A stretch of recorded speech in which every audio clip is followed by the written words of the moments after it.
Hello and welcome to another exciting episode of the Full Spectrum Dungeons and Dragons podcast. My name is Trey. I still messed up the intro, I am wrong. but it's fine. You just extended it, right? It said Yeah. D&D. You said Dungeons and Dragons. Let's go. You know, Rundgren, you and I have been doing this for like 20 episodes now. Almost, yes. We have more episodes where I messed it up than I haven't, but this is the first time in like 2 months. That's true. That's true. You know, Everybody gets one. Give you some credit there. You know, just Yeah. a little slack, I should say. Yeah. We've been talking about Richard's Guide to Ravenloft. Man, I was a little concerned because we missed last week, right? Yeah. But we have just got right back into this dynamic again, and I love it. We've been talking about Ravenloft. Yes. And we wanted to talk about making our own domain, stuff like that. But before we can do that, we got to talk about these monsters. Yeah. Yeah. And I know that we haven't really handled topics, or we haven't really tackled news or anything while we've been trying to cover this book. True. But realistically, this is the best book we got in a long time. It is, and I also know how excited you've been for these monsters. Yes. I like I said, I haven't D&D YouTubed. Stay away from spoilers and everything. Really looking forward to this because so far the environment they've given me. You know, as you're reading, kind of scanning over these and briefly giving me a description, the character ideas behind it, the domains, along with, you know, the NPC over the domain lord. You know, you've got monsters just seem like icing on the cake. Oh yeah. And if they're good monsters, I mean, it's just that much better. You know what I mean? Yeah. Because you've got such a great set already. Mm-hmm. I mean, I think, you know, without the monsters there, you use imagination a little bit, maybe some reskinning, or even what's even there with some vampires and stuff that's kind of horror. You've just got a great setup. And I'm so glad they've done such a deep dive into this. Yes. And expanded on what was there. And in a way I feel about it, they say true to the Shadowfell. Even though you get, you know, like a gothic horror over here, more psychological horror over here, I don't know, it still holds true to the Shadowfell. And I feel like, and I'm excited, and I agree with you. By far, the best book they put out for this edition. I also think that this book has reinvigorated my love for the Shadowfell. Like, there was no great chance that I was going to use the Shadowfell again anytime soon in any of my worlds, right? Yeah. I had no reason to bring it up again. Gotcha. But now I've got a whole book that is giving me not just ways, but also very evocative reasons to tie it back into my campaigns. I'll tell you how good I think the information and stuff that's come out so far that I've got to hear. You know, I had to sit there Sunday as I'm prepping for the session and everything and go, you know, man, it'd be so easy to take this next, you know, and do something with that. Here comes the train. Right. You know, there's so many sparks there, and just good solid stuff, man. Yeah. So when I was heading with the Sunday, I had to make a conscious decision. Okay, I've got this. I've already got this kind of plan. You know, right. There's always open areas for stuff that y'all have done to change things or the way it may go. And to those gaps not to fill in with stuff that we've been talking about. Right. Or, you know, even just the basic idea of one small domain. Yeah, you know, absolutely. Very tempting. And after, you know, here lately, there's going to be, I'm going to be running some stuff out of this. Oh yeah, for sure. Either directly or indirectly, just ripping rip off. Yeah. Yeah. 100%. Sure. 100%. There's too much evocative stuff in here. And what I wanted to highlight real quick with the monsters is that normally I buy almost all the books anyway. Right. Right. Yeah. Because I can't help myself. I have to know what new cool stuff is coming out. Right. Right. But normally when I buy a book, there's a part of me that goes, hey, I could just buy the monsters. Oh, yeah. Because that's what I need. From right. the D&D digital aspect. D&D Beyond. Yes. Right. And which is really fantastic because you can do that. And then there's a few where I've kind of we're not sponsored.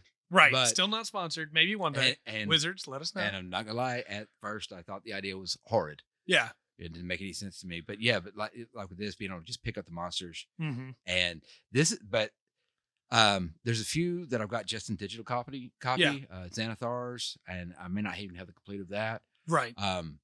Since probably as far as D&D goes, the big three. You got your player's handbook, D&D guide, and the monster's manual, right? Yeah. Since this is the only one I'm like, yeah, I have to own this in a physical form, right? And I really, really do. Yeah, and it's absolutely worth it. Which is 50. It was around $50 MSRP, right? Yep, is the thing. I think it's 55, $54.99. There's like 32 monsters in here with subvariants of them and everything. I doubt we're going to be able to cover them all tonight. Okay. But especially since, we weren't fully able to cover the domains. But we did our dang best. Yeah. And hopefully we give enough, a good flavor of this, maybe still got interested and went and looked. Yeah. Okay. At least for the morning rail. Right. You're right. So I can't get past the ghost train. So we have over 30 monsters. Over 30 monsters. And again, this is not to say you can't use other monsters. It's just that, hey, because these are horror settings, here are some horror monsters. Now, when we discussed this book originally, before it actually came out, we had the blurb and some examples. There was a couple of things we talked about in there. But that's only one or two. Yeah, the Carrionet was the monster we highlighted, and then we also highlighted a horror item. Oh yeah, that's right. That's what it was. Yes, yeah, the Carrionet.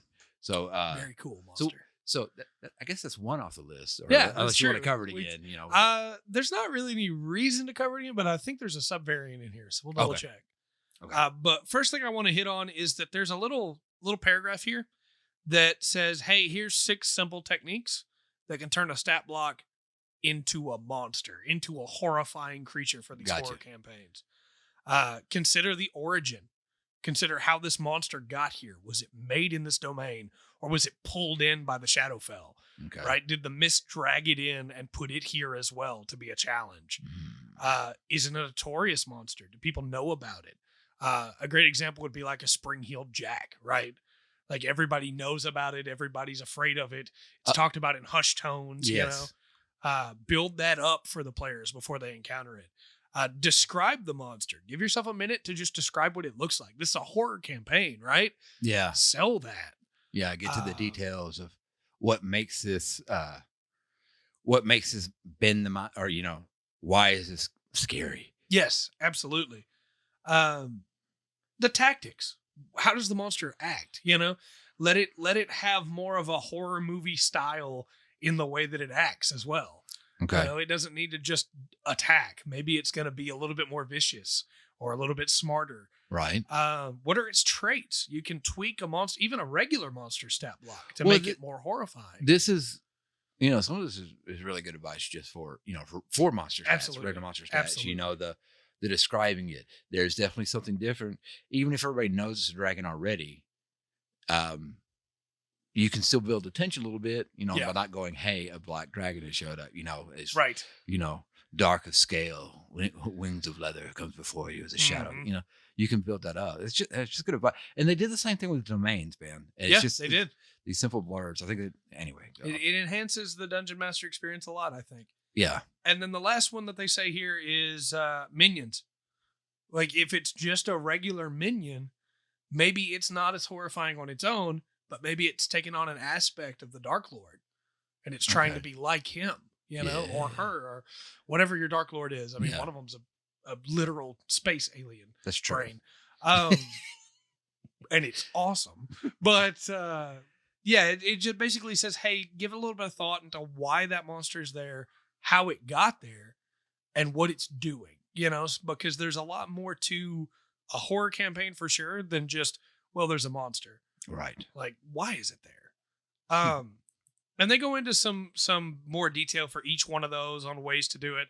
Obviously, we can move past that because we already know how to run a couple monsters, you and I. But if you are looking at getting this book, that's one thing that I definitely think you should read. There's some good stuff in there. Yes. And then they go into like, hey, if you want to create a unique nightmare, consider something that a character, not a player, a character has mentioned they're afraid of.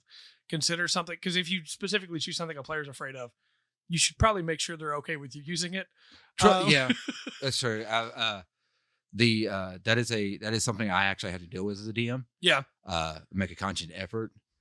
One, because the thing that top is a good standby. Yes. You know, and can always add to the story. Yeah. Set up or add mystery and everything. Yeah, definitely. And I realize I could sit as a DM across the table and go, well, you know, that's just irrational. Right. It makes no sense. You know, but that's not fair to the player. That's right. You know, and it's easily overcome. Once again, that's a session 0 thing. Though, it absolutely is. It absolutely is. I have an extreme automatonophobia. I'm terrified of statues. Like, I don't talk about it often because there's not a lot of situations that it needs to be brought up. Right. In. But like, I am deathly afraid of statues. I didn't tell you anything like that. Yeah. Because for me, when I'm playing a character, that character's not afraid of it. So I don't have a problem. But I'm a dungeon master. Yeah. I'm used to getting into somebody else's head. Yeah. If you can't do that, you need to make sure your DM knows you're afraid of something before you run a horror campaign. Right. Yeah. Because if you can't handle clowns, for instance, the carnival is going to be a very bad experience. Yeah, it is. And like I said, obviously I'm not saying there's not been any horrible or dark things that your characters have gone through, because you have. But yeah, it's a specific thing. Yeah. And like I said, different to every person. It's not, it's not for me to understand. Right. And it's not for me to question that. This is a session 0 thing. These are my players. They have a responsibility to me. I have a responsibility to them. Absolutely. And so, yeah, there's probably going to be some stuff, especially if you've got some, you know, squeamish players that, you know, your description, you may want to, you know, think about or just kind of check in. Yeah. And I will, when we get into some of the more specific monsters in here, if there is one that I think might, I don't use the word trigger lightly, right? And I feel sometimes it's a whole different discussion, but I feel sometimes people do. Yeah. But if there is a monster that I think might actually trigger a panic attack in somebody, I will give a trigger warning for that monster before we talk about it. Because there are a couple in here that I think could probably do that. Well, there's a couple in here, and we're kind of taking it from the, you know, one, we're excited as DMs because of the cool new stuff. You know, we're kind of taking as best we can, a little bit of clinical look at it. You know, I know we've been singing this book's praises, right? So far, you know, if it runs into something that they've done wrong, we'll definitely call that out. Absolutely. And if you've listened to any of our other podcasts, you know, anything that we have issue with 5e, we do. Yeah, we're not afraid to do so. Yeah, but this, I don't think we probably won't have to worry about too much in this podcast here because of the way we're talking about, kind of clinically looking at the book and everything, right?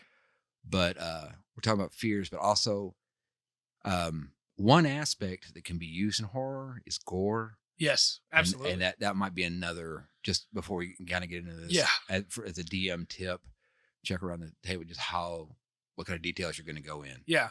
If you get explicit with some of that stuff, you might have people that have to get up and throw up. And that's not a good time. Yeah. I'm not going to say you're not always good. You're always going to get it right. Right. There's I try to describe the action. I know we get a little off topic here, but we never get off topic, so it won't hurt this time. But as a DM, if I describe a hit and the whole table goes, ew, you know, I've done good. Right. You know, if somebody gets a little pale, then okay, I got to keep that. I got to keep that in mind. Yeah. Next time I call it, you know, somebody chopping through somebody's head, you know, right. I'll describe it a little bit differently. Yeah, I think there's a fine line between everybody at the table is shocked and people at the table are disgusted. Yeah. Well, it's a weird thing as a DM though, isn't it? Because some of your players are they don't want a lot of information. Right. They want the information to keep the game going. Yes, they don't want to humanize that enemy. Yeah. And then, but on the other side of that, you've got players that want that detail. They want to be in that. They want the smells. They want they want to be in that room. You know, love, hate, disgust, or what? Right. You know, so that's kind of weird. Just offshoot, weird thing. Session 0. Session 0. It's important to get that around the table and understand where everybody's at. There's just a lot of. I think maybe we're hitting on it with this one because all the different types of horror and the way you can go with it, and you know, for as we're speaking, if you're playing with a group of adults, yes, you know, that it's easy, especially if you get excited as a DM. So right. I think everybody have it. You get carried away. You've got the scene. It's, the character's done something amazing. Everything's come to good. Yeah, you can get carried away with it. Yeah. Onto that. I think, Shadowfell, maybe outside of Dark Sun, I think Shadowfell may be up there with ones that just a second thought. I'm not going to try to get too deep with it. Just a pause. A consideration. Yeah, there you go. Go through that. And now that we've kind of got that out of the way, let's talk about some horrible, freaky things. All right. So monsters. As we said, there are like 32 of these with some subvariants underneath them. We're going to cover a bunch tonight, and we're probably going to cover the rest next week. Awesome. But let's start with the Body Taker plant. This is a plant, a malicious vegetation. Whether you decide, and they basically just tell you here, hey, it can come from space. It can come from the ground. It can come from a graveyard. Wherever you decide you want it to come from, you can have your little shop of horrors moment. Okay, that's actually first thing that popped through. I was like, that's perfect. Great start. They subvert whole societies by consuming individuals and replacing them with duplicates called podlings, which are a subvariant, which is very cool. Body Taker plants view themselves as perfect organisms to seek to dominate the lands where they grow. To their minds, a world will be healthier and more efficient were they in control. So the main thing that this thing does is it sets itself up, and then it's almost like, I don't know if you know about this monster or not. Do you know about a pseudo hydra? Yes. Okay, it's my favorite monster. Yeah. It's almost like a pseudo hydra, except it doesn't mess with memories, right? Right. So it plants itself deep, and then it abducts people and replaces them with a podling. And then slowly tries to take over the whole town, right? Okay. Unless you join the railroad and shut them down, right? Or Absolutely. I got all new kinds of Fallout 4 theories now. Absolutely. That is awesome. This is a synth. It's challenge rating 7. Okay. So it's a little bit higher up on the challenge rating scale. That's the plant, not the podling? This is the plant, yes. Okay. And I don't want to bog us down too much with stats here, because I feel like, let's be honest, with DMs, we change stats as we need to be able to fit our appropriate parties, and we scale monsters up and down. That's true. And I don't have a lot of faith in the challenge rating system. Yeah, I'm right there with you. And so, I'm right there with you. Especially if you're using it for the first time, you may end up, bumping it up or softening it. Yeah. If you need to a little bit. But it has a base armor class of 16, natural armor. Okay. 92 hit points with a 10-foot climb and 10-foot swim speed and 10-foot regular movement speed as well. All right. It is vulnerable to poison, which I find really interesting. Yeah. But it is immune to blinded, charmed, frightened, and prone. Mm. It has blind sight for 120 feet. Okay. And it is completely blind beyond that radius, and it speaks deep speech through telepathy. That's kind of cool. Yeah. It has a link with the podlings, and it can see through their eyes and communicate telepathically with any of the podlings within 10 miles. It's a pretty big radius. When the plant dies, yes, it returns to life in the place where it died 1d12 months later, unless the ground where it took root is sown with salt or soaked with poison. This is interesting. It's a very you could almost do a whole thing with the only thing you're dealing with is these creatures. Yeah. And the podlings that it controls. Yeah. It has, of course, your basic multi-attack. Vine Lash is its basic attack, +7 to hit. But, of course, any of those could change, those numbers. Yeah. So we're not getting too deep into the numbers. But it has an ability called Entrapping Pod, where if it hits, it pulls the target in and grapples them. And then on the next turn, or when they're first grappled, they're restrained, right? If they don't get free of that, then they will pull it into the pod. Okay. And try and eat it, basically. And they must succeed on a DC 16 Constitution saving throw or be stunned by the sapping enzymes in the plant's mouth. Okay. And if they are stunned for too long, they will die. Because as long as they're in there, they gain a level of exhaustion for each hour spent in the pod. And I personally, it doesn't say it, I would probably say per failure. Because in combat, it's still going to try and do that. It's going to try and eat somebody, Yeah. If the target dies while envelops, it immediately emerges from the pod as a podling, wearing or carrying all of the original creature's equipment. As an action, a creature within 5 feet of the body taker plant that is outside the pod can open the pod and pull the target free with a successful DC 15 strength check. If the plant dies, the target's no longer restrained and can escape from the pod by spending 10 feet of movement, exiting prone. The plant has only one pod with which it can envelop one creature at a time. Okay. Also, it's 4d8 plus 4 acid damage. So it hurts. Yeah. It hurts. Turn around and the PCs or the podlings. Yeah.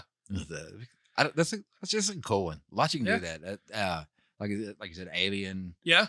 A lot of different stuff. I've been wanting to run a Dungeon Core campaign for a while, where like the party has to, like, they're revived by the Dungeon Core as monsters, but they're still their stats. Yeah. And they have to go out and build up for the core. This could be a great way to run that. That's true. Where the body taker plan has set up route. Yeah. And you're going out past its 10-mile radius. So it needs you to go with a little bit more sentience. Yeah. And it's sending you out to go bring things back for it to eat. That's and cool. make more podlings out of. And let's talk about podlings.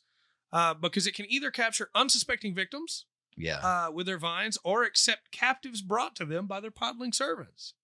Which is another thing that would be really interesting to have podlings do.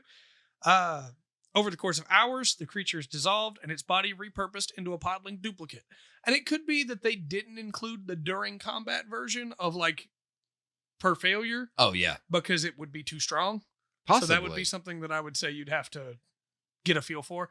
Because it's only 4 levels of exhaustion, right? Or 5 before you die. Yeah. At 5. So 5 rounds, if somebody doesn't get you out of there, you're just dead. Yeah, that's pretty harsh. Yeah. So maybe that's why they didn't do that.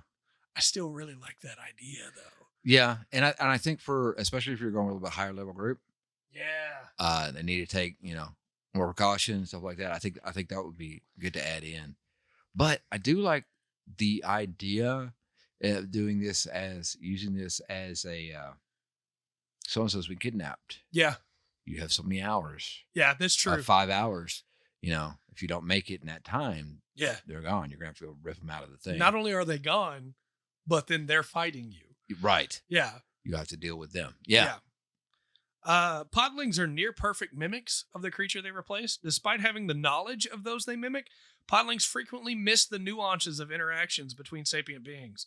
They make excuses about their odd behavior, but those familiar with an individual replaced by a podling can often tell something's amiss. There's a table here for whatever the weird behavior is, whether it's they randomly just abandon all habits and hobbies of whoever they're mimicking, lavishly affecting or having affection for plants, or being sympathetic towards plants, exposing their skin to the sun and resenting clothing and hair, reacting as if some unseen force is speaking to it, communicating to other people with deep speech on accident. Or no longer understanding the nuances of a relationship system or instrument. Yeah. There's a lot of fun stuff you can do there. I love all the tables in this book, too. Yeah. And the podlings are pretty weak. They really are just a copy. But an observer familiar with the digested creature can recognize the discrepancies with a successful DC 20 Wisdom Insight check. So, or automatically if they do something extremely weird. Okay. So that's the cool. podlings and the bone collector plant. Isn't that what it's called? Start. Body taker plant. Body taker. That's a good start. That's a nice, good stuff. Yeah. Already. I like it. Next up is the boneless. These are undead without skeletons. Okay. They are exactly what you think. I hope not. That's awful. Yep. That's what they are. Ugh. Animated skin. That's lovely. I don't know how, because this is not like unlike the body taker plant, this one's kind of just a really creepy monster, right? Yeah. There's no like whole thing. Although, again, you can have a whole campaign based off like a necromancer that needs the bones to make skeletons. And so he's making. He keeps pulling them out of people. Yeah. But the boneless, the big thing here is whether through accident or depraved genius, some villains use one corpse to create 2 separate undead. Boneless might adorn the frames of other undead, like skeletons or zombies. The sight of a boneless peeling itself from its independently undead frame haunts the nightmares of many seasoned monster hunters. And yeah, that would be pretty horrifying. It's like, you must go to the village of the puddle people. It's like, no. Their challenge rating 1. Yeah. They have stealth +4, because of course they do. They're resistant to bludgeoning and poison, and they're immune to charmed, exhaustion, and frightened. They have an ability called compression, which means they can move through any opening at least an inch wide without squeezing. It can also squeeze to fit into a space that a tiny creature could fit in. They also don't require air, food, drink, or sleep. Yeah. They have multi-attack slam, and they have an ability called crushing embrace. That's just and I'm sure you can guess exactly what that is. If they become grappled, the target is blinded and unable to breathe, and that sounds horrifying. Yeah. And they must succeed on a DC 13 strength saving throw. The further I get into explaining this one, the more I felt like I probably should have given a trigger warning on this one.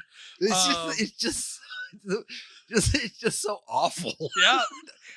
No. It's horrifying. Just like, yeah. So yeah, that's the boneless. They help the atmosphere. Yeah, for sure. I do think you could have a really memorable encounter where they run into what looks like people, and then the boneless pulls itself off the skeleton to fight. But let's move on. Next up is the brain in a jar. Okay. This one was, of course, created through rituals, whether from alchemy, necromancy, or just surgical precision. It can speak without vocal cords, psionically projecting its disembodied voice outward for all to hear. It enjoys conversation so much that it's prone to talking for hours on end, sometimes to itself when there are no one else to speak to.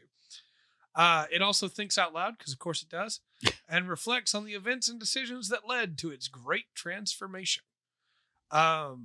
This may seem like a kind of silly monster, but I could absolutely see a situation where you have like a necromancer or a scientist or anything like that, and you just have these brains in a jar hanging around that are psionically attacking people. The challenge rating's 3. Their speed is 0. Right. But they can hover with a fly speed of 10. AC's very low at 11, of course. Okay. They're immune to poison, and they're immune to exhaustion, paralyzed, and prone. And they have blind sight up to 120 feet, which is very strong. And it knows the languages it knew in life, of course. It has an ability called Detect Sentience, where it can sense the presence and location of any creature within 300 feet of it that has an intelligence of 3 or higher, regardless of interposing barriers, unless the creature is protected by a mind blank spell. So it can sense another brain coming near. And then, of course, it doesn't good watchdog. Oh, yeah. Doesn't need to eat. Doesn't need to sleep. Yeah, right. It's fine. I do think it's really funny that it can cast Chill Touch. Because it has no hands. Yeah. But hey. But it talked a bit about it. It's this is meant to be a psionic creature, right? Yes. You're doing psionic damage with that. Yeah, and it has a mind blast ability. Yeah, this was what I was kind of waiting on. Yeah. Yeah. So it's a 60-foot cone. Oh wow. And it recharges on a 5 or a 6. Okay. And each creature in that area must succeed on a DC 14 intelligence saving throw or take 3d8 plus 4 psychic damage and be stunned for a minute. That's 10 rounds. That's very no. Oh god. A stunned creature can repeat the saving throw at the end of each of its turns, ending the effect on itself on a success. So this thing can stun you and then just start casting. And it has Tasha's, it has Hold Monster, it has Chill Touch, it has Sleep. It also has Zone of Truth, which I think is really cool. Yeah. I like that with the its willingness to talk. Yeah. And it probably doesn't want to deal with any kind of rambling on or half truths and stuff like that. That's a good role playing spell for that one. I like that. Another little tidbit of lore for these is that some of these brains desire a body again. That's understandable. And so now there are some of them walking around on bodies they are psionically controlling that have the jar instead of the head. Which I think is a really cool way to do this. This is good. I like it. However, it's 125 pounds, the jar. Wow. On average. So it has to be a strong body. Goodness. It has to be like an orc or something. What do they got these things in? Mercury? It's like very Mercury? Large contraptions. Okay. I still interesting. Yeah, a cool idea, right? I can use that in places. Yeah. Well, that's it's like the plant. Yeah, like automatically, I can run a whole campaign with that, or have one session. Yeah, And absolutely. that comes to mind after just a little bit of discussion. Now the puddle people, the boneless, I don't know. Yeah. So this next one, I am going to give a trigger warning to. Okay. Because it involves maggots. Yeah. This is the carrion stalker. It's a larva that infests a corpse. This is a 2nd edition monster. Yes, it is. I had it in the big binder because I didn't have a monster manual. I had the big binder with the sheets in it. Yeah, it has come back. Okay. And I believe, correct me if I'm wrong, but I believe this art is the 2nd edition art. It may be. Because it's a very different art style than the rest of these are done up in. It may be. I can't remember the exact picture on it. But that name, and when you talk about maggots, when you think of it, I'm almost sure I had this in the 2nd edition. Yeah. Well, it starts off as a larva, and over the course of weeks, it feeds on the corpse and grows. When an adult carrion stalker detects movement, it bursts from its corpse cradle to attack. Okay. Intent on infecting another. More than one necromancer has animated a corpse infested with carrion stalker larva without realizing it. So that's another thing you can do, is have corpse running around that is infested. They also enjoy symbiotic relationship with carrion crawlers. They won't devour bodies infested by crawlers won't devour bodies infested by stalkers, but they will pick up the stalker larva as they root among the filth, and in return, the carrion stalkers avoid preying on carrion crawlers. Okay. So you can have a situation there where the party has to fight one of both or a couple of both. Challenge rating's 3. Okay. It has a multi-attack. It has tremor sense, by the way, for 60 feet.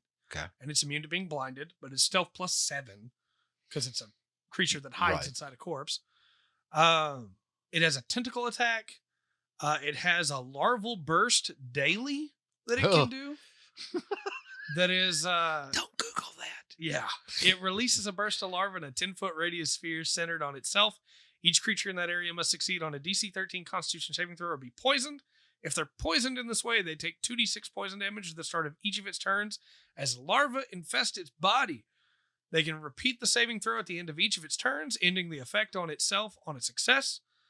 Any effect that cures disease or removes the poison conditions also kills the larva. But if a creature is reduced to 0 hit points by the infestation, not by other damage, by the infestation, it dies. No saves. The larvae remain in the corpse, and one survives to become a fully grown carrion stalker in 1d4 weeks. Any effect that cures diseases or remove the poison conditions to target the corpse also kill the larva. Okay.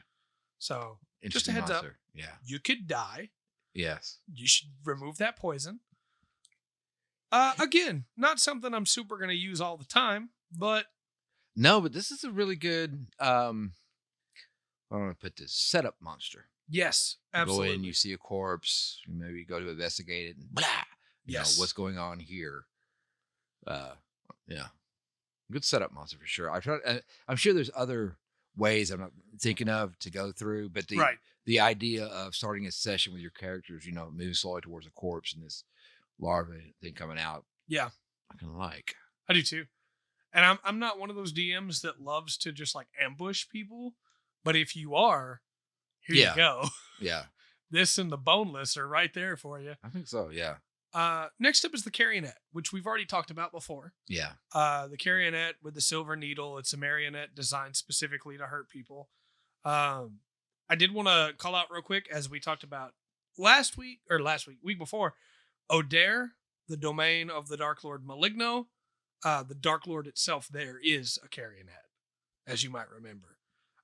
So just keep that in mind. There are ways you can use it that aren't just, well, it's a scary doll. Right. But it is, for anybody who might be afraid of scary dolls, it is a scary doll.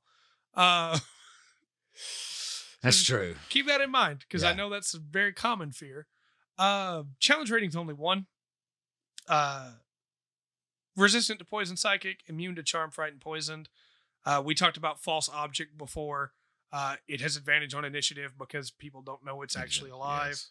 We talked about the needle and the soul swap option, how it can take over somebody's body and by switching souls. Right. And then you're in the doll and they're in your body. Yeah. You have to go back by killing it. Or no, I'm sorry. You go back by using the needle from you're now the Carrionet. You use the needle on your own body again to switch back. If you want to Captain Ginyu that.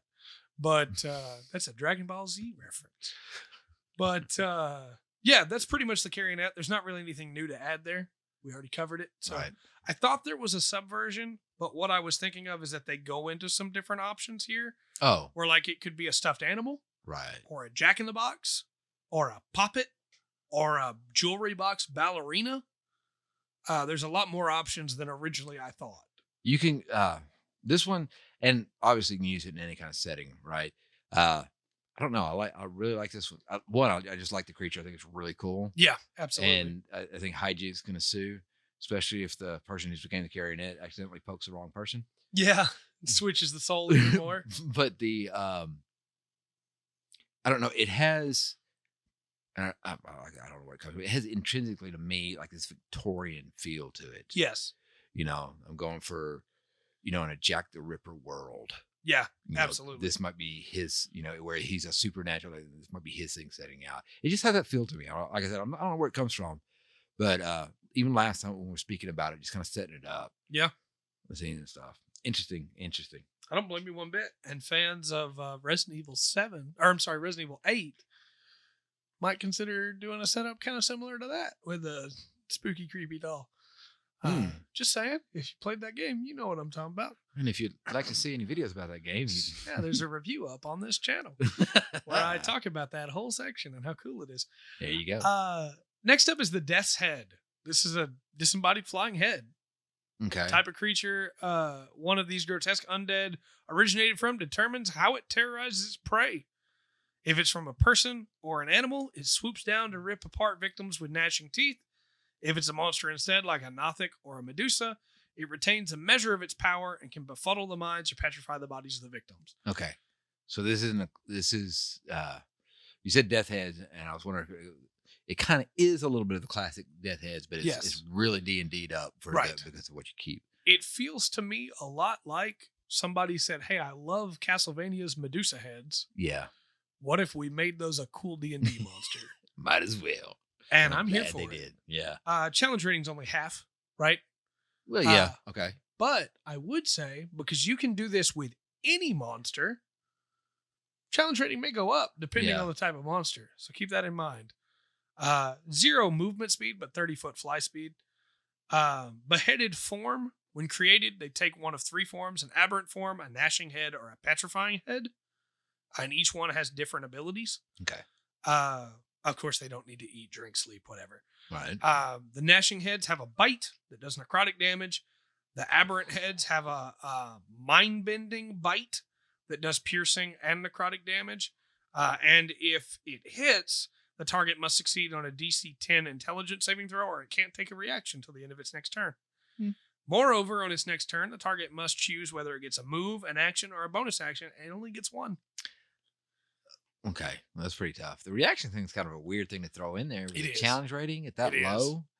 I mean, I'm trying shield. Somebody might have shield. Yeah, I guess opportunity attacks too, right? But that's right. They would count as a reaction. Uncanny dodge is a reaction too, I suppose. So yeah. Okay. Well, uncanny. Okay, yeah. I guess that would be lower level for rogue. Petrifying bite is the petrifying head. 1d4 plus 1 damage, but if they must succeed on a DC 10 Constitution saving throw or be restrained as they begin to turn to stone, target must repeat the saving throw at the end of its turns, or the end of its next turn. On a success, it ends. On a failure, the target's petrified for 10 minutes. You're out of combat. You're petrified. Okay, that's not that's horrible. You don't want that to happen. Right, but it wears off. It wears off in 10 minutes, so there's a little breathing room for the low CR. Here's where the Death's Head get fun. Okay. In Cursed Wilds grow Death Head trees. Awakened trees from which 2d6 Death's Heads dangle like foul fruit. The heads detach to protect the tree if it's threatened.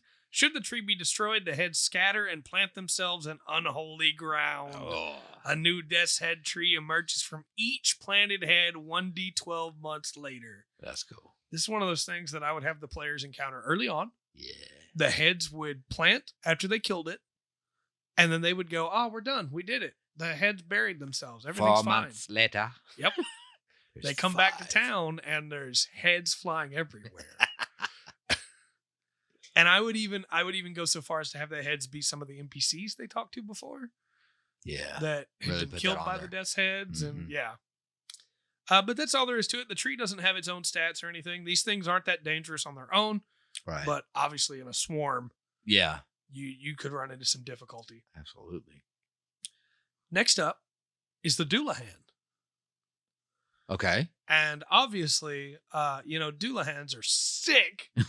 And if I was you, I would add these two in together, where the Doulahan is the one planting the trees. All right. Obviously, headless undead warriors, the remains of villains who let vengeance consume them. These decapitated hunters haunt the areas where they were slain, butchering innocents in search of their severed heads or to quench their thirst for revenge. This is gonna be off. Is it on topic but off topic? Okay. Is this Irish or Scottish? So it's a little bit of column A, a little bit of column B. Okay. It started as a Celtic myth, and then was adopted by the Gaelic myths. Okay. So technically, I guess I could have been right on both accounts, and then just count in Wales and Cornwall. Because it kind of spread. It was one of those ideas of like, hey, this is too cool to just be any one person's. Okay. Right. What I love about this is that they give you another option. Instead of just, hey, maybe it was a vengeance ghost. What if instead it was a knight or a commander that it still adheres to its twisted codes of chivalry or soldiership? How did I move the H from one word to the other? Just lucky, I guess. I guess so. They consider a specific location their battlefield and give rise to stories of haunted battlegrounds, ruins, roads, river crossings, or other strategic locations. I like this because it gives you a Death Knight. Yep. Which is just really cool. Yep. Story-wise, without having, and you can use it well before you would really ever bring a Death Knight out to actually challenge your thing. You still have that kind of same feel to it. I like that.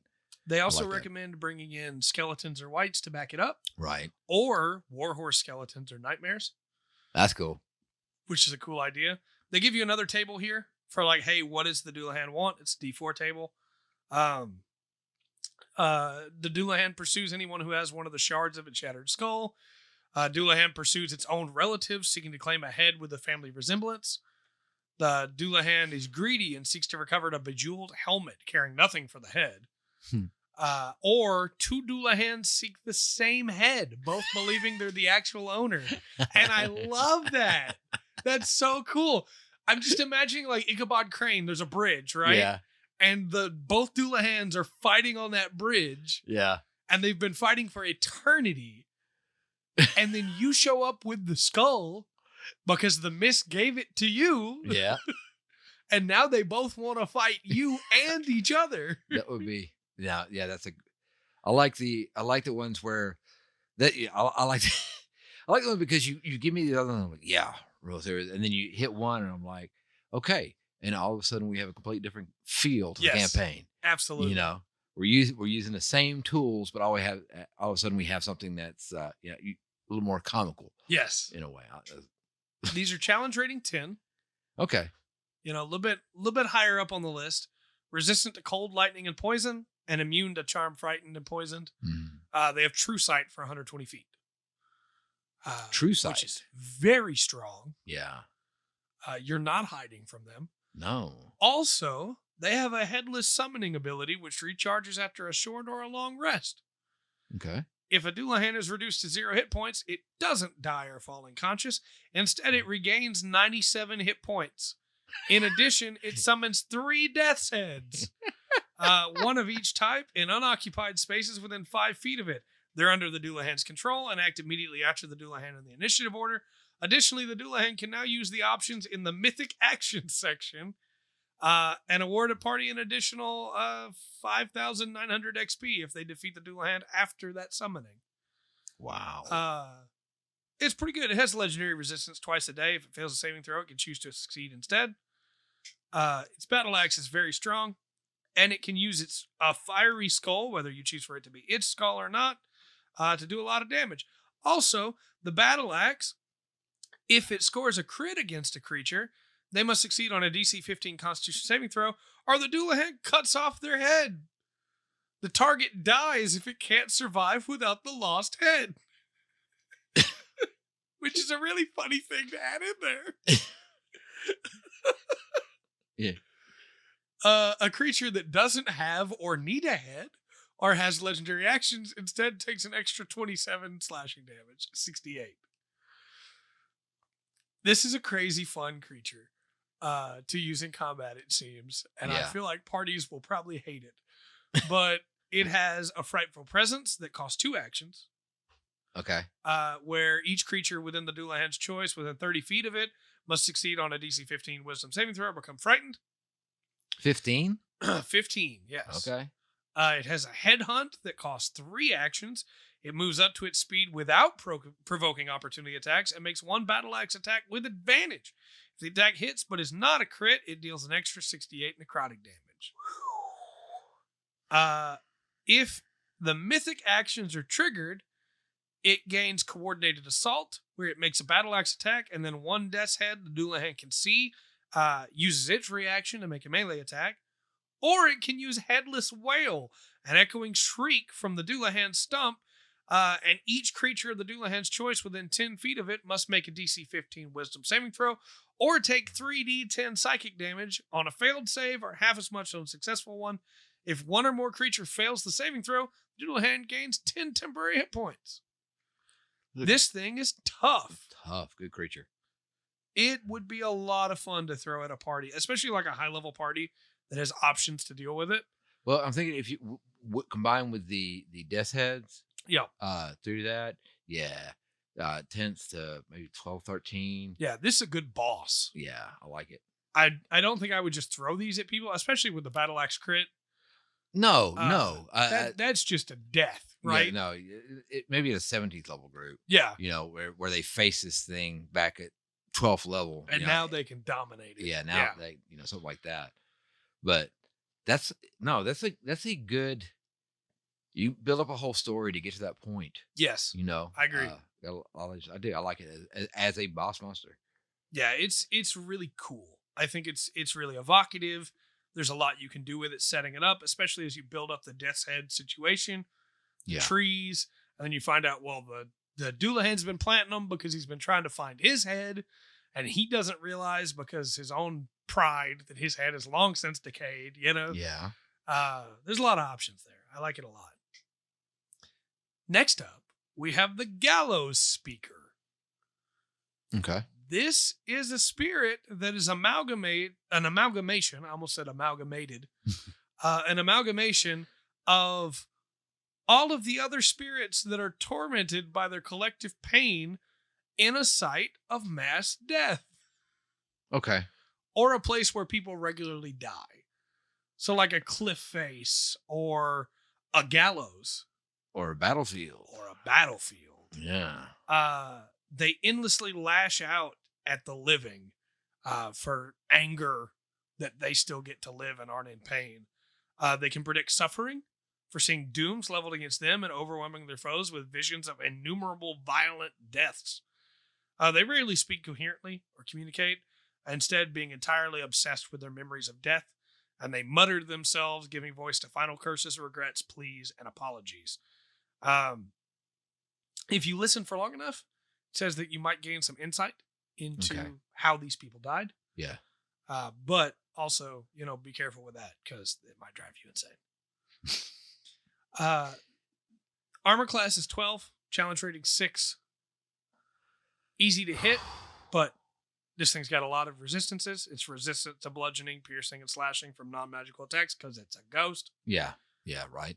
It's immune to poison and necrotic damage, and it's immune to charmed, exhaustion, frightened, grappled, paralyzed, petrified, poisoned, prone, and restrained. And it has true sight for 60 feet with a passive perception of 17. Wow. It will know you're coming. Yeah. It can see 60 feet into the ethereal plane. That's handy. When it's on the material plane, and vice versa. That's handy, yeah. It can move through other creatures and objects as if they were difficult terrain. It takes 1d10 force damage if it ends its turn inside an object. It takes? Yes. 1d10 force damage. Okay. It's got two weird actions, I guess is the way I'll put this. They're both like, one is a melee spell attack and the other is an AoE. Okay. Foretelling touch. It is a 2d10 plus 4 damage, psychic damage, and the target must roll a d4 and subtract the number rolled from the next attack roll or saving throw it makes before the start of the Gallows Speaker's next turn. So it's like Bane. Yeah. That's interesting because I was thinking of the spell earlier, Bane, what we're talking about, where they get can't use a reaction. Yeah. And then they have, on that. Yeah. I was thinking, you have Necromancer, they're working with it, and it just, Bane becomes a lot more. Yeah, absolutely. Of that, but I'm liking a way, but like the body, the plant, the body snatching plant, yes, kind of stands on its own. Yeah, and then you've given me like the Death's Head, the Doulahan. Doulahan, I almost said Dunedain. Yeah, right, Doulahan, and then this one, which is like the amalgamation of the spirits tormented or whatever. Yeah, and they all can. It's like, wow, I've got a whole, setup here. Yeah, absolutely. If they run into this thing at the edge of the battlefield, wailing and moaning in different voices, Yeah, nice setup. They kind of, roll into each other. I like it. Well, and a way that you could tie this in with your Doulahan campaign, if you're doing that, is that on that bridge that we were talking about, maybe it's not night yet. Doulahan's not roaming yet. This thing is on the bridge because it keeps killing people here. Yeah. So you get a lot of different options to use a Gallows Speaker. Well, those three right there, they just seem to automatically fold over into each other easily. Yes. I think the best way I can put it. It's funny too because they're only next to each other because of the alphabet. Yeah, but it really does work together. The other ability the Gallows Speaker has is Suffering Echoes. It targets a creature it can see. I know I said AoE, but I meant more that it's like it's a radius, but it has to select a creature. It's not hitting multiple people. Okay. It's still an area of effect, but it only selects one person. The target must make a DC 15 wisdom saving throw, and on a failed save, they take 3d12 psychic damage, and waves of painful memories leap from the target to up to 3 other creatures of the Gallows Speaker choice that are within 30 feet of the target, each of which take 3d8 psychic damage. So if you fail that save, boom, boom, boom, boom. Yeah. You're all taking damage. They don't get to roll to save. They just take damage, which is really interesting to me. I like that evocatively a lot of like you're fighting this thing and it hits you with this and all of a sudden the overwhelming memories of someone who is just about to die overflow you. The horrifying. Yes. And that effect right there, I probably wouldn't apply on every table. Yeah. I would want to make it, that would be really strong in a role playing, Oh yeah. That 100%. They're invested in the characters' actions more than stats, maybe. Yeah. Well, and you got to sell it, right? Yes. You have to explain to that player what they're seeing. Yeah. So just a heads up, if you're going to DM this creature, you got to be ready to describe how somebody dies. Yeah. Well, especially, this effect, because on the surface, just as mechanically, it's okay. You take 3d12 damage. You fail your save, And if you're not comfortable with explaining it, you can just do that. Yeah. Right? I don't want to sound like I'm put that down. But with the extra stuff and going in there, if I've got a player who's, I don't want to say susceptible, but who's going to take that and go, okay, well, this is going to have wider ranging effects. And this is going to change my character. Then that's just what's on the dice, right? Yeah. Yeah, you could really build up and have fun with that. Yeah. I think the player could really do something with it as well. Absolutely. I like it. Good stuff. Very nice. Next up, we have something very different. Okay. We have the Gramishka. Okay. Gramishkas are the products of mistakes made by novice spellcasters seeking to create life. They're cat-sized, magically unstable creatures with a taste for the trappings of magic, like spellbooks, spell components, familiars, and the like.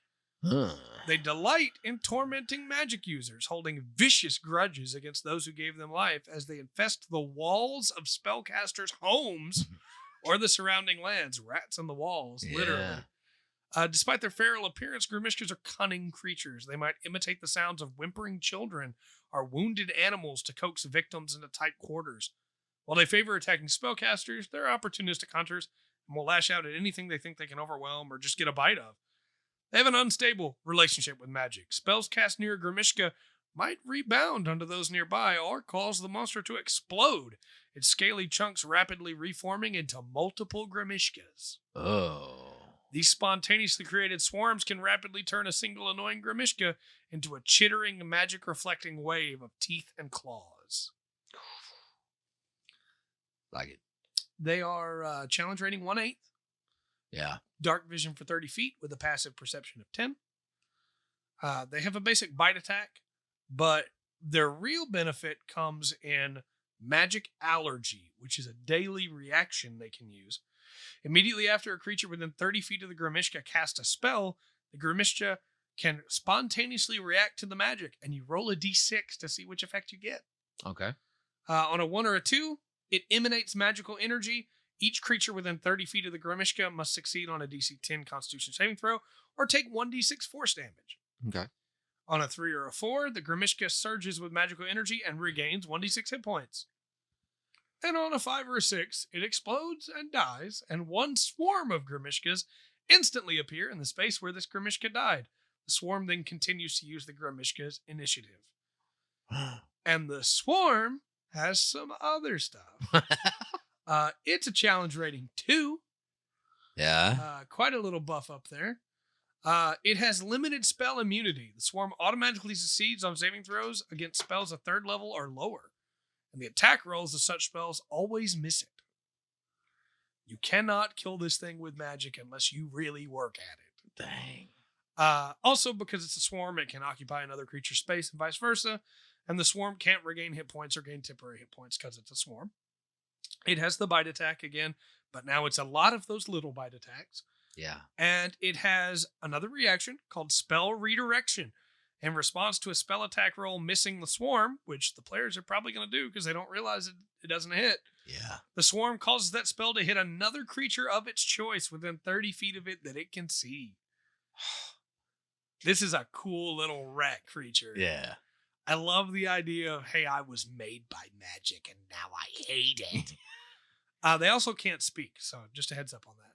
But they can understand common. Yeah. I just like the idea of this cocky group coming up with this one little weird creature, this little rat creature, and like somebody wizard off, fireball, blast it.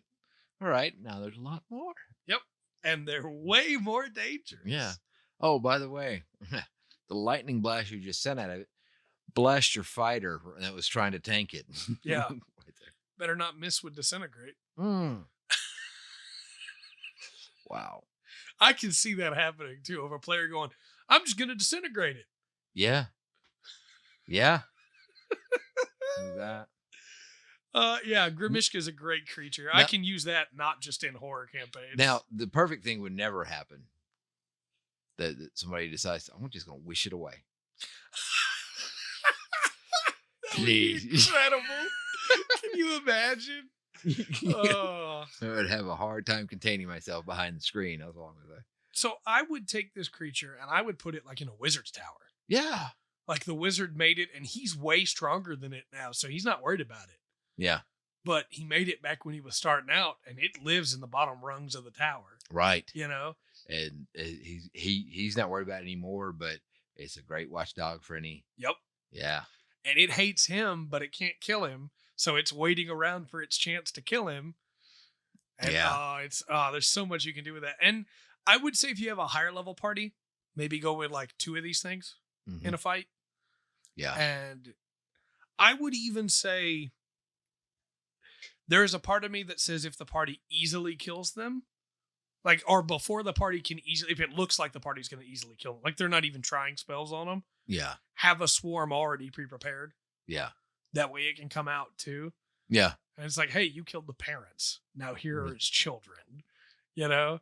But if the party tries magic, oh yeah. Yeah. Swarm it up. The, and this happens not just in this world, but, you know, with a lot of creatures, sometimes there's certain creatures you can use over and over again. That's right. And there's some really, you can only really use effectively. Yeah. Storytelling wise once. Yeah. Intellect Devour. Yes, exactly. You're not going to get away with that twice. Right. And, you know, this is definitely one of those. Yeah. To me. I agree. The first time the unknown players come on it'd be a great encounter. Oh, yeah. You know, you're not going to get away with it as a DM again. And they'll remember it, though. Yeah. When it explodes into smaller creatures. Right. Next up is the Jiangxi. Yeah. We're into the J's already. Okay. These, of course, are your reanimated body vampires. Right. From more of the Chinese legend style, right? Chinese mythology. Yeah, it throws me off that they put it under the J's, I guess. Yeah. I will not say whether it should be a Z or a J, Or right? an X. Or an X. Yeah, that's hard to Romanize. It's very difficult to Romanize. Anyway. And I feel like they did this so people would say Jiangxi. To help pronounce it? Right. Okay. Makes sense. Because I do think that there will be people who say, yeah, I'm going to use a Jiangxi. Yeah. And it's like, well, no, it's Jiangxi. Yeah. But this is probably the closest they could get, right?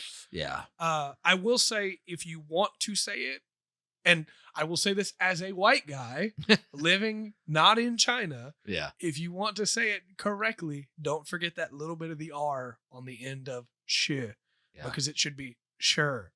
Yeah. Jiangxi. Yeah. Just a little tidbit in there. Well, I think I've always seen it. I always, well, of course, when I'm looking at it, right, I'm looking at it. This is, you know, they're talking about actual Chinese mythology, right? Right. So I've always seen it with an X, and very occasionally with a Z. Yes. But you know, it's D&D. Yeah.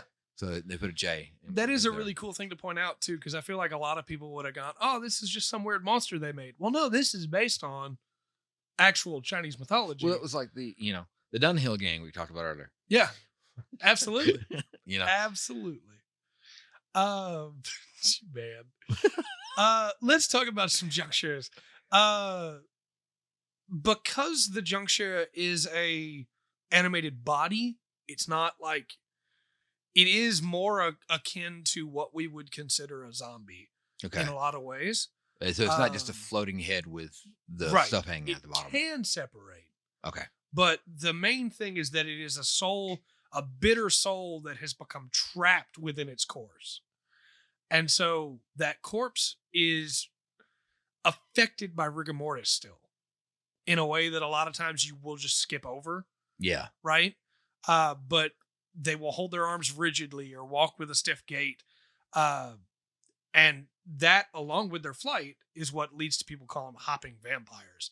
Now, these obviously are a little bit different than that. They don't offer, they're not going into like any other physical features of the Jiangxi. Right. Right. They're like the green fur, the peach fuzz, the green peach fuzz. Yeah, this is more just, it's a body that is normal. By day, they lurk within their tombs and hidden ruins. And at night, they emerge to drain life from other creatures, like a vampire. If a humanoid is killed by Juncture, then it will rise as a life-hungry corpse and might turn into a Juncture itself if they feed upon the living. Their challenge rating 9. Okay. They are immune to charms, exhaustion, frightened, paralyzed, poisoned, and they have a dark vision of 120 feet.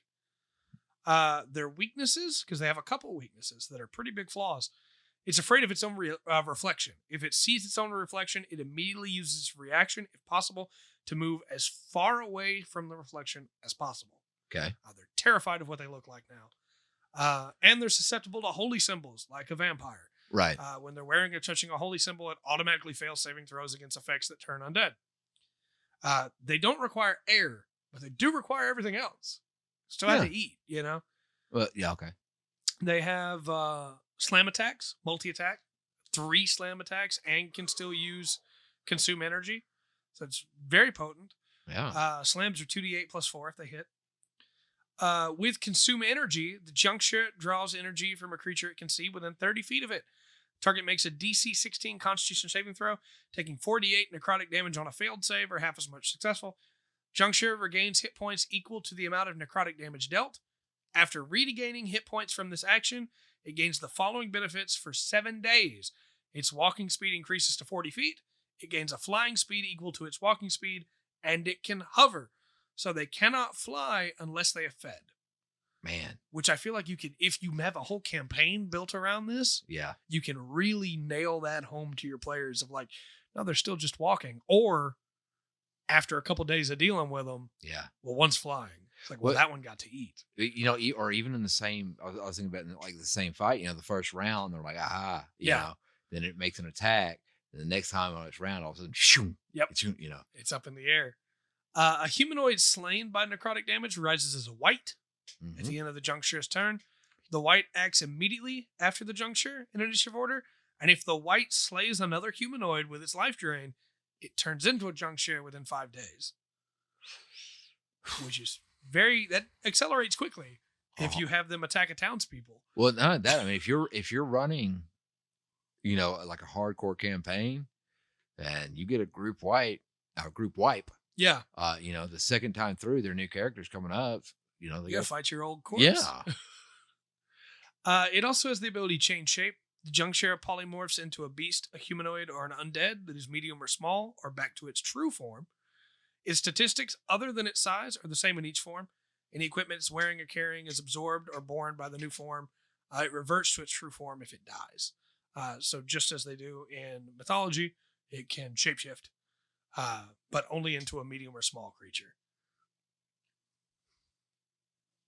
And of course, one thing that I would do with that is I would have it shapeshift into a different type of humanoid.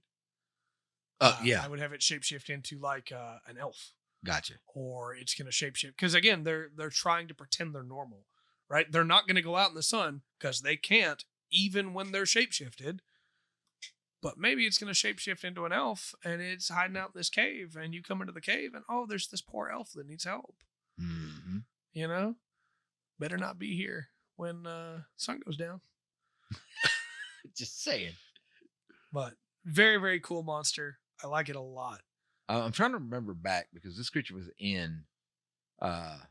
was given as a creature, I believe, in the Caratur source book back in second edition. But I think that one, because of it was an Oriental setting. Yeah. I believe it would be different. That might be another reason why we went with a J. Right. Absolutely. On this. I think it had a lot more of the classic. It was the classic juncture. Yeah. It wasn't a person anymore. It was a different, and it could separate its body into 2 halves. Yeah. Yeah. It had the other thing. But name aside. Right. Good creature. I like the setup they give to it. Obviously, the different domains and stuff, they go out, you know, they expanded what it is, right? A little more features on it. I just want to throw out a little last minute touch here thing. All of these creatures, of course, have art in the book. Yeah. In the book, they have given it traditional Chinese garb, and I just think that's really cool. That's cool for the juncture. Nice. That's just a nice touch. They didn't have to do that, but I'm glad that they did. With that, we move into the second half. It's not a 1-to-1 half between the two. Okay. But we move into the Loup Garou or Loup Garou. Okay. A little bit different than a werewolf, but close. Yes. It is very similar in a lot of ways, but like you said, just a little bit different. Only through the death of a Loup Garou might those afflicted by it escape its curse, of course. As you would with alpha werewolf or something like that, you know? Yeah. And they're a little bit more deadly than a regular werewolf. So challenge rating is 13. Okay. Might have been selling a little short when I said a little bit more deadly. They're immune to being charmed or frightened. Right. They have dark vision up to 120 feet. Okay. And they have a passive perception of 23. Wow. They're going to smell you. Yeah. They have blood frenzy. They have advantage on attack rolls against a creature that doesn't have all its hit points. Okay. They just have that. They also have legendary resistance twice a day. When the Loup-Garou fails a saving throw, it can choose to succeed instead, as you do. It has regeneration. It regains 10 hit points at the start of each of its turns. If it takes damage from a silver weapon, trait doesn't function until the start of its next turn. It dies only if it starts its turn with 0 hit points and doesn't regenerate. So you have to finish it off with a silver weapon. Okay. Which means, personal recommendation, make sure your party has access to silver weapons. Yeah. Whether they use them or not, that's on them. True. As long as you made sure they got them. Right. It has, of course, multi-attack. It'll either make 2 attacks with its longsword if it's in humanoid form, or a bite and a claw if it's in either wolf form or hybrid form. The bite is 2d8 plus 4, plus an additional 4d6 necrotic damage, which is a lot. A lot of necrotic damage. And then they must succeed on a 17 Constitution saving throw or be cursed with lycanthropy. Now, the change in this one is at will, is it not?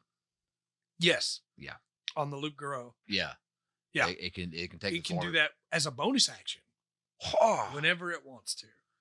It polymorphs into a large wolf humanoid hybrid, or into a large dire wolf, or back to its true form. Again, bonus action. It can just switch whenever it wants. Which appears humanoid. Its statistics, other than its size and speed, are the same in each form. Any equipment it's wearing or carrying isn't transformed. It reverts to its true form if it dies. So it can just between them all. Yeah. And then, of course, it has legendary actions. It has Swipe, where it makes a claw attack or a longsword attack. It doesn't say if it doesn't seem like it does more damage or anything. It's just you get another attack. Okay. So that would be 3 per turn with the Swipe, but you can only use 1 legendary action at a time, of course. Yeah, but you can do that at the beginning of the turn. Yeah. Yeah. You don't do it. You don't have to do it on its turn. So. Right. Yeah, you could just swipe attack. It also has Mauling Pounce, which costs 2 actions.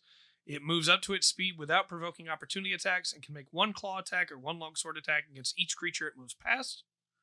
Yeah. And then it has a Bite that costs 3.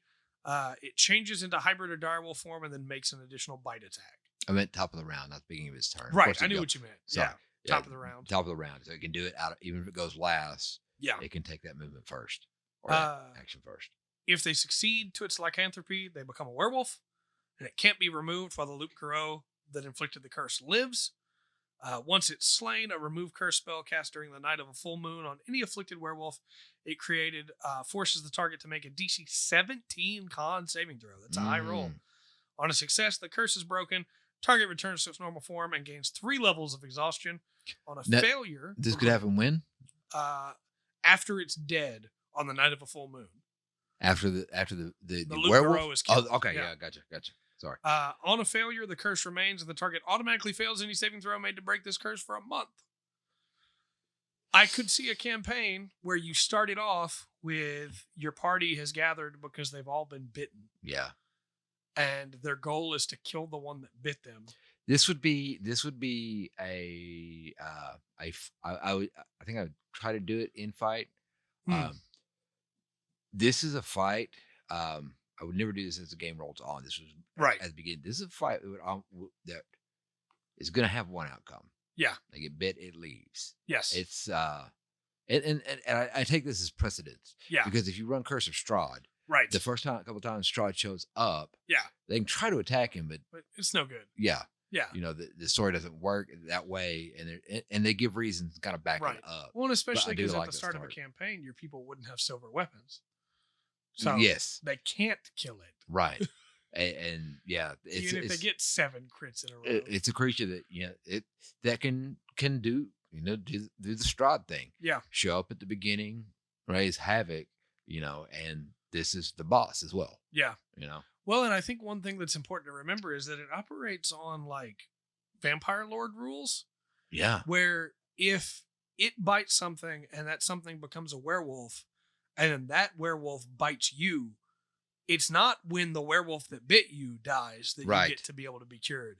It's when the alpha dies. Yeah. And so you could even have a setup of like, hey, we've all come here because either ourselves or somebody we care about has been bitten by a wolf that is tied to that alpha. And we have to work our way up the chain, killing werewolves to get to him. There's a whole really interesting campaign there. I don't know how many more of these we want to try and handle tonight. We need to, if at all possible, if we want to do half and half, we need to cover 2 more. I think we're safe for 2. I think we can do that.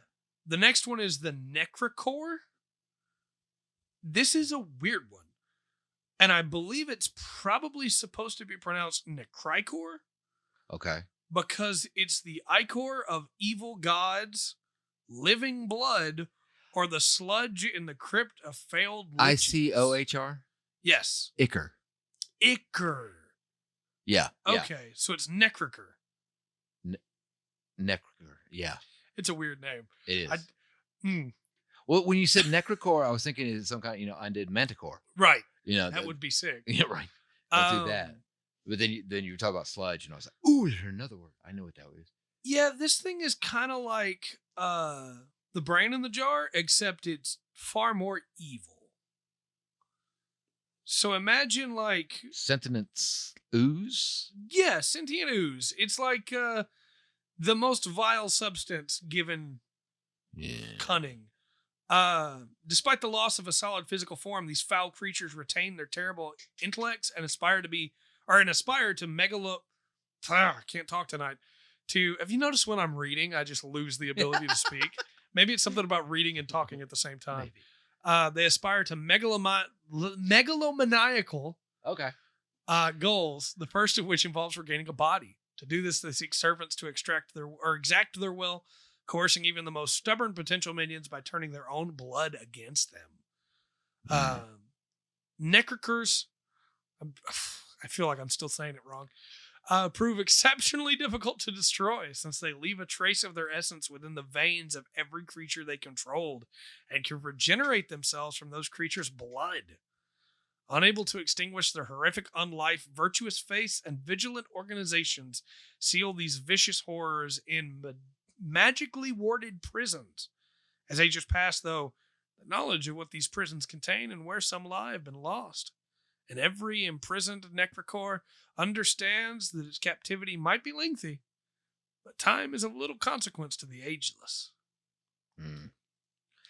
I'm kind of thinking about this as a deadly MacGuffin. Yeah. In order to get rid of the necromancer, or what other boss creature you may have pick up, to get to them, to pass the barrier, to make them weak, make them vulnerable. Yeah. Something like that. You got to go get this. You're going to have to carry it. Yeah. You're going to have to protect it because other people are going to want it. Yeah. Because it's power, but you've also got to keep an eye on it at the same time. And don't succumb to it. Yes. Yeah. On that. I like this. As a counter creature fine is that I like it as a plot point. Absolutely. This thing's pretty stacked. Somehow it has a movement speed of 20. Okay. Even though it's a vial, I guess it rolls. Well, I wonder if it is. Say, I'm thinking that when you keep it magically sealed in the vial, right? But if it gets out, it can ooze. Right. If it knocks itself off the shelf, right, and breaks the vial. It's resistant to acid and necrotic damage. It's immune to blinded, charmed, deafened, exhaustion, frightened, grappled, paralyzed, poisoned, prone, restrained. Yeah. And it has blind sight up to 120 feet. But its passive is only 11. It's really low. Right. Okay. Its challenge rating 7. Yeah. It has, of course, legendary resistance. It can choose to succeed if it fails on a saving throw. It has rejuvenation. Unless its lifeless remains are splashed with holy water or placed in a vessel under the effects of Hallow, the destroyed Necrichor reforms in 1d10 days, regaining all its hit points and appearing in the place it died or in the nearest unoccupied space. It has spider climb. And of course, it doesn't need to eat or anything like that.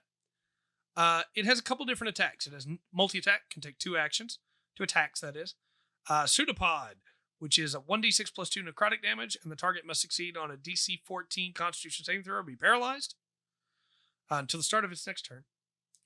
Necrotic Bolt, which is a ranged spell attack, 2d8 plus 3 necrotic damage, and the target can't regain hit points till the start of the next turn for the Necrichor. Blood Puppeteering, which recharges on a 6. It targets a creature it can see within 5 feet of it that is missing any of its hit points. If the target isn't a construct or an undead, it must succeed on a DC 14 con saving throw, or the Necrichor enters the target space and attaches itself to the target for 1 minute. While attached, the Necrichor takes only half damage dealt to it, rounding down, and the target takes the remaining damage. The Necrichor can attach to only one creature at a time. The attached Necrichor can telepathically control the target's move, action, or both. When controlled this way, the target can only take the attack action, and the Necrichor chooses the target, or the dash action. The attached target can repeat the saving throw at the end of each of its turn, detaching from the Necrichor and forcing it to move into the nearest unoccupied space on a success. A Pretty living beast. liquid. Yeah. Well, as you talk about it, I like it because I like this one because I've used oozes. Yeah. And I can play it like an ooze. Yes. And just, okay, I got to think of it. This is not going to be an ooze surviving. This is a directed evil. Yes. Ooze. You know, you got the pseudopod. You've already got, if you've been playing for a while, you've got a base idea how to set up the scene, how to use it and stuff. Absolutely. It's a cool creature for sure. I like think that I wish, I'll put it this way, because of the way that I have heard the word Ichor said over the years, I wish it was named differently. Yeah. But I get what they're going for. A necromantic Ichor or Ichor. Yeah. Necrichor? I don't know. It's hard to. It's either Necrichor or Necrichor, and I'm not sure which. I don't either. You got me, man. Yeah. So let us know in the comment section down below which one it is. Right. And lastly for tonight, we have the Nosferatu. These are undead hunters, vampires with an endless thirst, but none of their grace. Right. Okay. They give them their own class instead of like variant. Yeah. It's kind of interesting. Their existence is nothing more than an everlasting string of cold, desperate nights punctuated by crimson splashes of momentary warmth and lucidity. Mm-hmm. These joys are fleeting as their blood addiction can never be quelled. They feed on anything with blood. Animals, monsters, It doesn't matter. Heaps of mutilated rats and stables turned into slaughterhouses are first sights of a Nosferatu's predation. The sun interrupts their hunts. They retreat to favored ruins, sewers, or caves, caring nothing for comfort. They also, instead of retiring to crypts, speak filthy or inaccessible fissures, places any living soul would avoid. They don't want to be around people. This is an interesting. I played White Wolf. Had a girl. She was the game master, and vampire was one of them. We played a lot more werewolf. We did play a lot of vampire as well. Yeah, and of course, it has a Nosferatu in it, and it's a disgusting little thing, right? Like described here, and it just hit me as you're talking about that. That was really, really kind of hard to role play, and to work in the group because when you played it up, nobody wants to be around you. That's right. And that's kind of cool because I hear the name, I see the old, the long fingers, and the ball and the horrid jaw, the look of it. I do want to read this last paragraph real quick too before we get into stats because I find this very evocative. Okay. For a few moments after feeding, Nosferatu are lucid and capable of considering more than their next meal. In these instants, Nosferatu recollect glimpses of what they once were, beings who knew pride and tension in a world beyond the shadows. They might even momentarily be convinced to converse with other creatures. However, those who talk with Nosferatu typically find them selfish, duplicitous creatures whose memories are faded and whose basic respect for life is long dead. I can imagine a campaign where you meet a Nosferatu that is feeding on a man. Yes. And your players have the choice to fight him or to get information from him. Right. And depending on which they choose, you have entirely different campaigns, right? Yes. Because if he goes, I'm feeling good right now, so let me tell you about this treasure. Or let me tell you about this vampire lord. Or, this is most of the time, or this lucid moment. Yeah. They maybe he regrets it. Sees exactly what he or she is. Yeah. And is horrified and heartbroken over it. So you come to this room with this horror scene, and when you go to, be the hero, Yeah. you are met with wails of desperation. Yeah. Oh, and then it could be, hey, you don't have the thing to kill me right now. You can't free me from this. So can you go kill the one who turned me?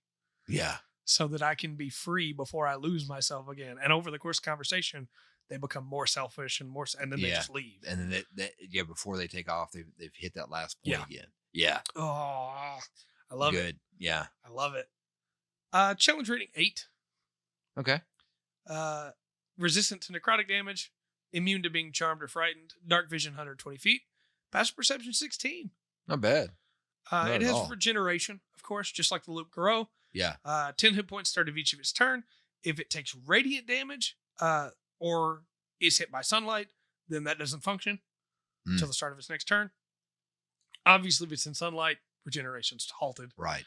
Unless it can get back under cover again. It has spider climb, of course. I should mention it does not have a fly speed. These guys can't fly. They're just Nosferatu, right?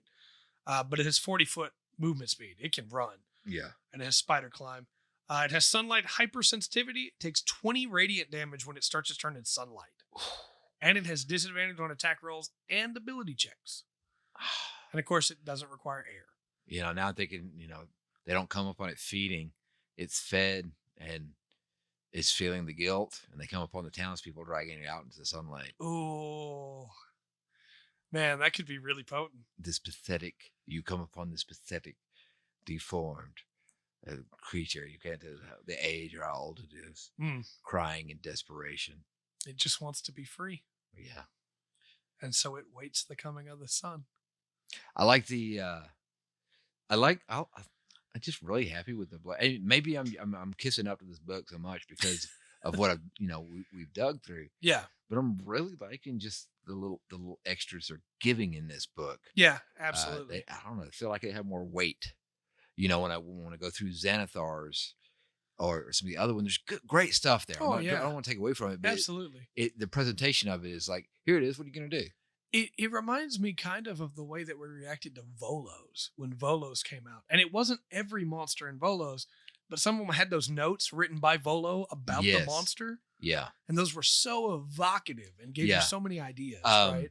The second edition, that actual hardback monster manual, the spiral was a little more cold. It was just a little more just stats and everything. But that was one thing, they had large sections where, I can't remember exactly, a monster hunter, so to speak, wrote a section on this monster from, I hunt these things. Yeah. And you kind of these are the things I've noticed. Yeah. So you get that fiction side of it to kind of give you a feel for the monster beyond the numbers. It is for you to be able to sell the monster. You need to recognize what that monster is. Absolutely. This thing's got a couple of interesting attacks. It has multi-attack. It can make 2 claw attacks and a bite attack. If both claw attacks hit the same creature, the bite's made with advantage. Okay. Claw is 1d8 plus 5. Bite is 1d8 plus 5.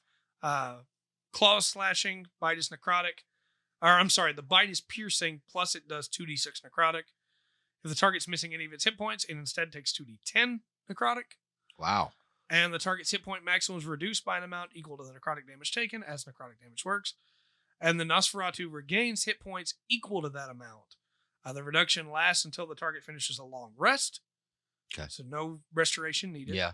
But it dies if its hit point maximum is reduced to 0, and a humanoid slain this way and then buried in the ground raises as another Nosferatu after 1d10 days. It also has a recharge. Okay. Called Blood Disgorge. It recharges on a 5 or a 6. It vomits blood in a 15-foot cone. Each creature in that area must make a DC 16 Constitution saving throw. On a failed save, they take 48 necrotic damage and can't regain hit points for 1 minute, 10 rounds. If they save, they take half damage, no additional effects. Yeah. And that's the Nosferatu. Very, very cool monster. We got a lot more monsters to go, but we've been going for an hour and a half. And it's going to take probably another hour and a half, if not more. I would think so, yeah. On that, it's just cool little stuff. Yeah. You know? And I think You and I would be doing this anyway, going over these, right? Yeah. But I hope that our insights, weak as they might be in some ways, right, can be helpful for other people in using these monsters. Absolutely. Yeah. Yeah. The anything we say off the cuff, makes you go, go look at it or find another use for it. Yeah. That made me feel good. Get a comment. Hey, I saw your idea, switched it up. Like that. Absolutely. The players had a great time. 100%. I used the 2 Doulahands fighting on a bridge and and the death trees they were planning. And yeah. I like I said, so far, this has been my favorite book. I'm hoping it's an outline. Yeah, for the what rest. they hand in the future. I agree. To keep the balance between, hey, here's stuff for the players, and all the stuff, but you've got plenty of stuff there for the DM, and help for the DM, absolutely, to present them to his players, and absolutely build the world. Man, exciting book, good stuff. I got at least one more week. I should ask before we close. Okay, what was your favorite monster we talked about tonight? It's gonna be tough because of the situation. It's been an hour and a half since we talked about some of them. Well, but starting off, I can run. I really like the plant just because it's my favorite. I can run a whole campaign just from that. If you load a few sessions from that and not have to worry about any other creature. Yeah. Use everything that I've given there. Well, and it's such a simple version of the pseudo hydra too. Yeah. The pseudo hydra is tough to pull off because you need your characters, you need your players to have an interest in the NPCs in the city, right? So if they notice that the NPC's different, you need them to be invested in that town for the pseudo hydra to work. Yeah. And it's really difficult to separate meta and non-meta if a player gets grabbed. Yes. And the memories everybody's supposed to act like they never knew that person. Yeah. But everybody's at the table and they know now that person's been grabbed. Yeah. And that's very different from this situation where it's, hey, no, they've been taken. Mm-hmm. Your players are probably going to figure it out quick because they know these people anyway. Right. So now it becomes a race to save them instead of now everybody just meted and ruined what could have been a really cool moment. Yeah. Maybe just once. Yeah. I don't know. I like the Death's Head. And the I almost said Legion. It's not Legion, but it's a group. Right. Together. The Gallows Caller. The Gallows Caller. Like that. I don't know. I like the atmosphere that they bring up. Absolutely. And as hard as it is to say, like the Necrichor. As this sentient or purposeful MacGuffin, and I think it really makes I don't know, it's interesting to me that you've got something that is necessary for you, right? This evil, perfect necessary evil, actual absolutely necessary evil that they're gonna have to deal with, keep an eye on. And, I really like the Carionet still as well. Yeah, the boneless is a weird, cool thing. Yeah, I don't know. Like I said, I think I would be doing that just for atmosphere. Yeah. Use those. Yeah, it wouldn't be like this is the boss. Right. But, you walk up in this, they may handle it easily. Yeah. But these boneless the sound. Yeah. For definitely a good effect monster. And then, of course, the Nosferatu, the Juncture, and the Loup Garou all have their different opportunities. Yeah. I like... I think I like the Loup Garou. Yeah. The French werewolf. Of course, if you're in the South around, it's Cajun. Louisiana thing as well. Yeah, the Loup Garou. Yeah. I just like it because this is personally, I don't think lycanthropes have been done well. Yeah, they've been underutilized in D&D, and given a 13th level werewolf. Yeah, and giving it the ability to be a 13 CR. Not that I put a lot of effect in CR, right? But still, that's a tough werewolf. It's a tough werewolf, and it makes now I got the werewolves, the lycanthropes in the monsters manual. Yeah, Now I've got something that's I can use them. Yes, and more than just a quick it's not a one-off thing now. Right. I can actually make a thing with them. Right, and I've got a palette or for the boss for the, right. I've got all these werewolves running around. This is the Lip Guru. He is the leader. Yeah. I think that's my favorite thing so far about the book. This book with the monsters, right, is so many of them flow in together. Yes. And maybe that's just because the horror setting, right? But I can use almost all of them. The brain in the jar, the carrion, they're all different, right? But I can find a use for them in a horror world without a problem. And I can find a use for most of them, even outside of a horror world. Right. And then the Grimishka, that thing's great. But you were talking, okay, like the brain in the jar. Yeah. And the carrionettes. Yeah. Well, that's in my head, just automatically it's the same setting. Oh yeah. People playing around with what it means to be alive. Right. Yeah. And you got this, and and maybe the Grimishka could be added in there too, like a homunculus almost. Yeah. So it's got on some it's just more it feels more right. Absolutely. Going together than others, but there's this overlap to where just in about half of them, just about. And okay, you could do a classic Gaelic or Irish battlefield haunting type thing.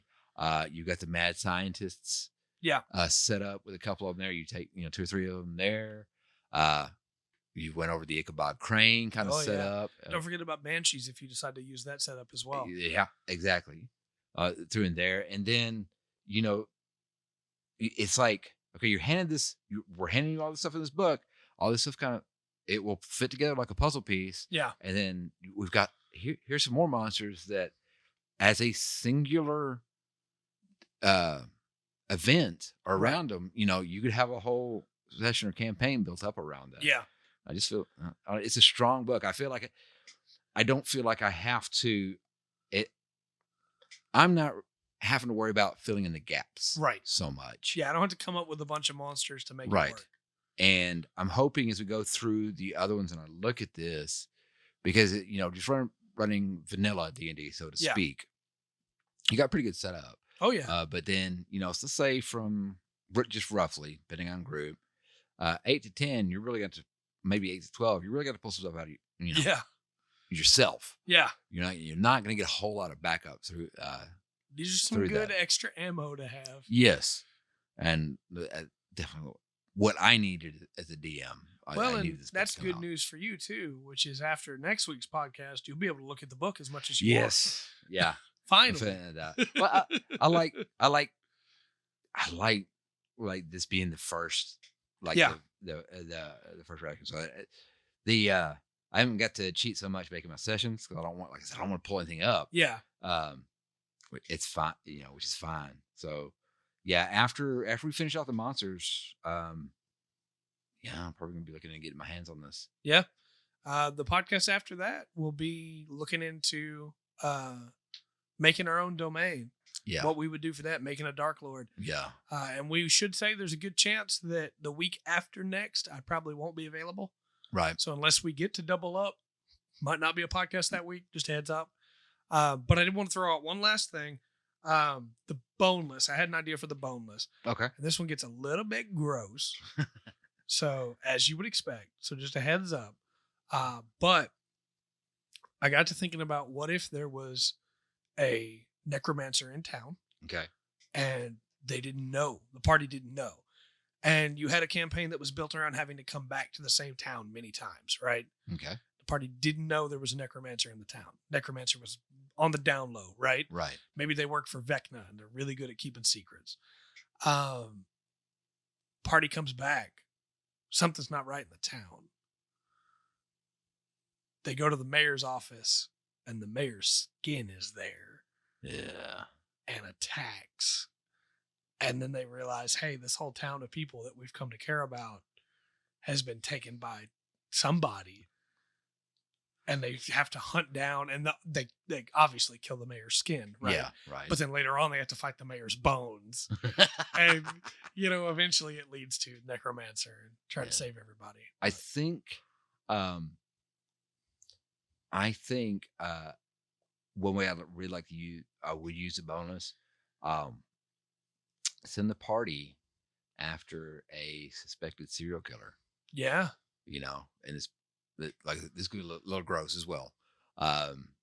Like who's seen as like an Ed Gein type, right? Yeah. That's when they show up, they're not surprised to see skins hanging. Right. But as they go in, when one of them reaches out and slaps one of them, yeah, that might be a surprise. Absolutely. With that. Another option we hadn't thought about was a boneless that has co-opted a skeleton and is pretending to be alive. Yeah. I keep thinking about Men in Black. Where do you keep your dead? Yeah. Yeah. And when the party kills the body, yeah, the skin seeps away. You can have recurring encounters with this guy. We should stop. Next week we'll finish up on the monsters, and then after that, when we come back, we'll work on domains with our own. And then after that, we'll probably move back into topics again. I would suppose. Yeah, unless they release something we can get our hands on. Yeah. New. We'll scrounge for some topics, or if somebody we might have a week where we just hang out. Yeah, may do that. And just swap some D&D stories.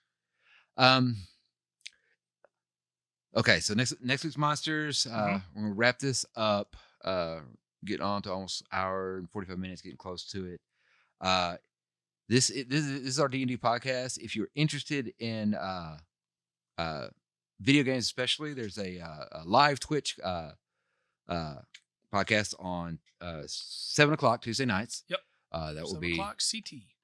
Trey will be there along with Patrick and Andrew. Mm-hmm. Also, if you like hearing us talk and you'd like to get more discussions, the Discord is available. It's $1 a month. Yep, on our Patreon.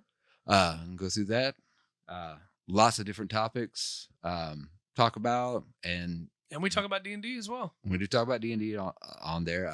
There's games and a lot of stuff. I'm not even going to all the rooms. There's a lot of them. There's a lot of them. But if you'd like to, it's $1 a month. One of them is for people just to post pictures of people with eye patches, because I like eye patches. But yeah, if you like us, let us know you like us. Yeah. Tell us what monster you loved out of this. Tell us how to pronounce Necrichor. Yeah. And until next time, I've been Trey. I've been Ryan. And we've been the Full Spectrum D&D podcast. Remember to always enjoy the full spectrum that D&D has to offer.